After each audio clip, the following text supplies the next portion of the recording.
What's going on, guys? It's Cameron here with Canadian Gamer, and this video is really special to me. Once in a blue moon, this will happen where I'll get an idea that pops in my head for a video. And, I'm pretty passionate about my channel, and although some of the content I put out is fun to do, let's be honest, it can get a little mundane after a while.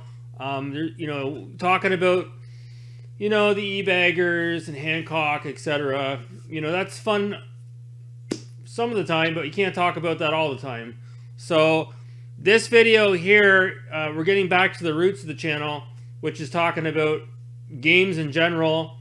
And this one here, I hope once you guys watch this video, maybe it'll inspire a few of you guys out there to either chime in the comments about your opinion on this, maybe some of the games that you think would fall into this category, or maybe you guys could do a VR to this video as well, or put up a video of your own. I'd love to watch or hear what you guys have to say about this.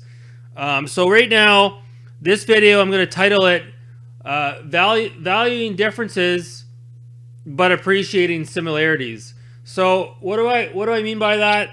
As an example, take a look at these two games here.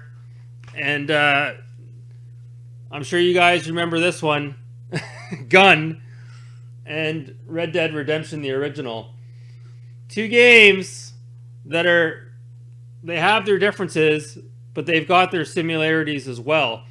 Now, the premises of this video, I'm not here to talk about these games, but I just wanted to give this as an example. They're both open world. They both star a protagonist that's very similar, a cowboy western. They're very much almost like the same game to a certain extent. This one's obviously on a bigger scale, but this is the one that came out first. They both have awesome soundtracks. They both involve much of your quests on a horse. So there's a lot to like about both of these games. There's some redeeming qualities from both. Believe it or not, there's some things I like more about Gun than I do with regards to RDR, if you can believe it, and vice versa, of course. This game came out a couple of years after this one, so obviously in the graphics department, this one is obviously the game to choose, but this game's no slouch either. This is the remastered version that came out on the 360. The original came out on the OG Xbox, the PS2, and I believe the GameCube. If you guys like Red Dead Redemption and you haven't played Gun or you didn't know about it, I highly recommend checking this game out. You can get it on the cheap, and it's an awesome game. You can even see on the back, they're very similar. So again, we're not here to talk about these two games, but this was just to sort of set the tone for the video.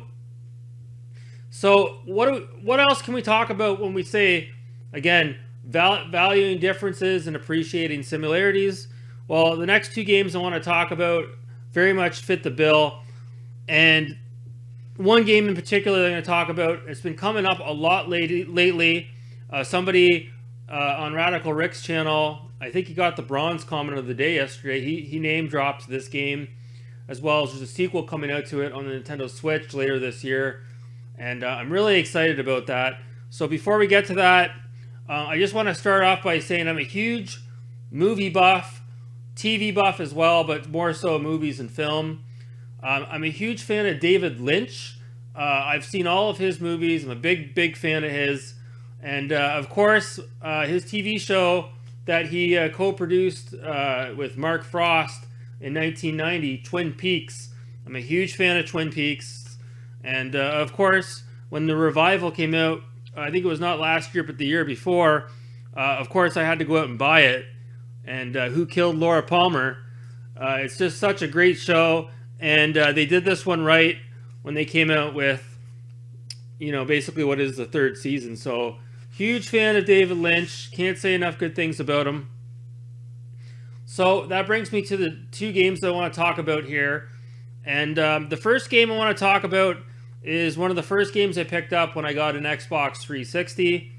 And that's, of course, the incomparable Alan Wake.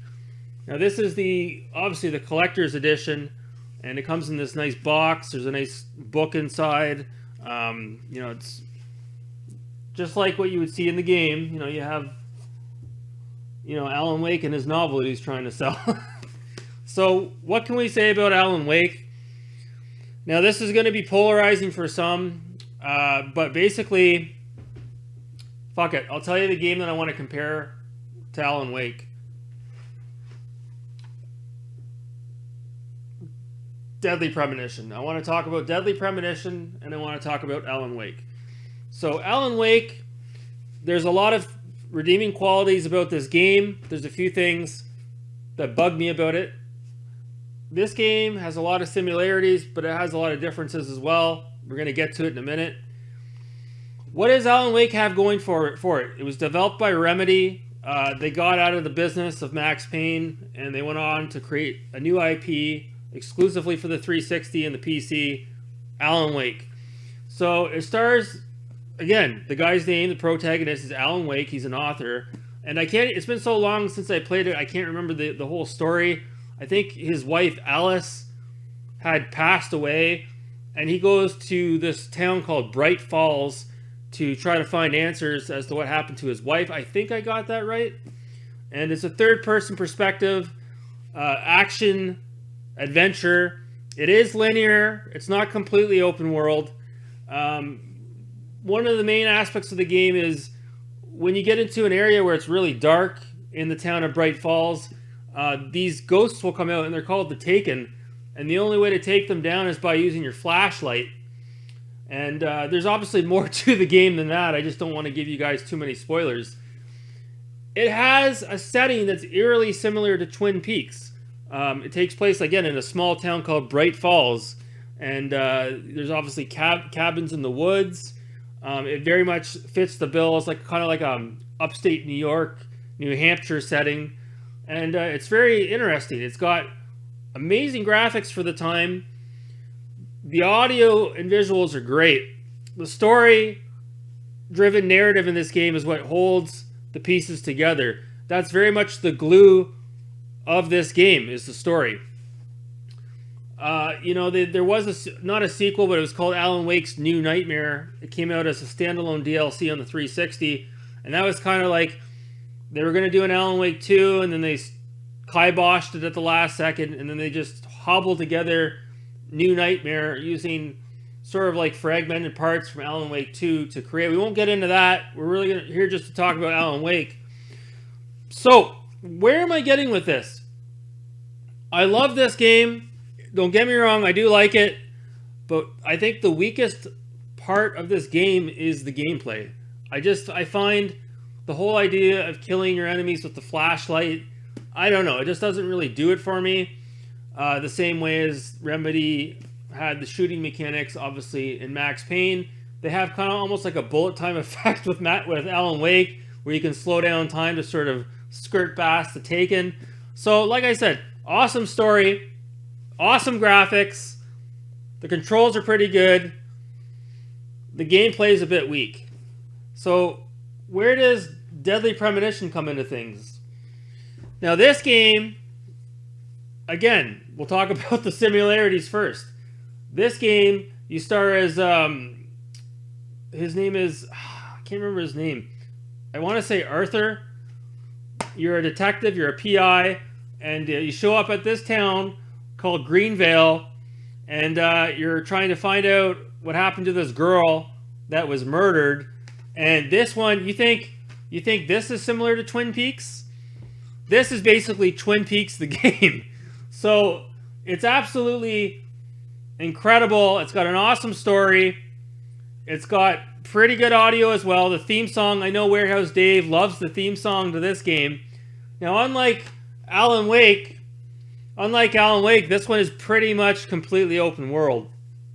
Now, talk about the differences. The controls are terrible in this game. Anyone who's played this game knows what I'm talking about. The driving mechanics are terrible. Everything's terrible about the controls. The graphics in this game are like, I don't want to use the word terrible because the art design is actually really good. But the graphics are like 6th generation. It's like original Xbox PS2 graphics. I can't lie. I can't sugarcoat it. However, what this game has, again, we're talking about appreciating differences and similarities. This game has better gameplay than this, believe it or not. This has better gameplay. This one here, there's better dialogue. Even the voice acting, although it is really good in this game too, I won't lie. I prefer it in Deadly Premonition.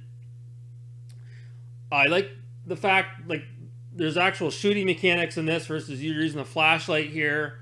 I like the setting in this game more. There's just so much that I like how it's so bad it's good. Like, this was in the Guinness Book of Records as the most polarizing video game of all time, believe it or not. I don't know how they came up with that award, but it is. You either love this game or you absolutely hate it. For me, and I know this, again, it's polarizing for me to say this, this is my most favorite 360 game of that generation. This is my favorite game. You can get this on the PS3 as well. It's like a limited special edition. It's hard to get. But again, we're not really here to talk about that. I just want to talk about how these games are very similar, but they have differences. They both have redeeming qualities. But like I said, great game, better game, in my opinion. And it's crazy because this was done by a small-time studio, and this was done by, let's face it, Remedy's pretty big. So there is a sequel to this coming out on the Switch, like I said. I might have to buy a Switch. But no, there's just, I guess what I'm trying to say here, I'm having a hard time. This is missing one key ingredient that this actually has, and that's charm. This was somewhat of a big budget release from Remedy, and I hate to say it, and like I said, I love the story in this. Everything about it is good except for the gameplay. The gameplay is a bit flat. They missed the boat on the gameplay.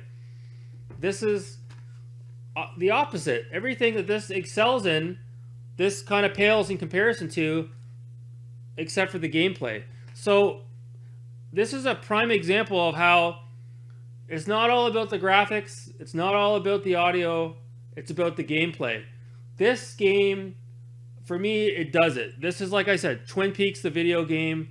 I can't say enough good things about this game. I'm gushing every time I talk about it. And so that's all I wanted to say. I wanted to get that out there. There's a lot of games out there, just like these two, where you can appreciate the similarities and you can value the differences. So it's a real interesting topic. I thought it was. And I got a few more I wrote down on a card here that might not be quite as good as that example, but obviously you've got Forza and Gran Turismo, Duke Nukem 3D and Serious Sam, Cold Fear and Resident Evil, True Crime New York City and San Andreas. Again, we talked about Red Dead Redemption and Gun, Crash Team Racing and Mario Kart, Out of This World and Flashback. So you can see there's plenty of games out there that have similarities and differences. You could go on for days. You could go on Mortal Kombat, Street Fighter 2. So another one, Donkey Kong Country and Vector Man. They both came out around 1994, 95. They both have similar, at the time, CGI graphics. They're both action-adventure games, but obviously Vector Man's a little bit more difficult than Donkey Kong Country, and they have some differences, right? So it's interesting. I'd like to hear what you guys think about this. What games do you guys like to compare, or that you've played, where you can at least appreciate that they are similar, but you can value that they have some differences? So leave it in the comments below. Again, I hope I conveyed what I was trying to say in this video. Again, it is a one take in my videos. They're not scripted, so you get what you pay for. And free is always the best price. So that's going to do it, guys. Again, thanks so much for watching, guys. Take care.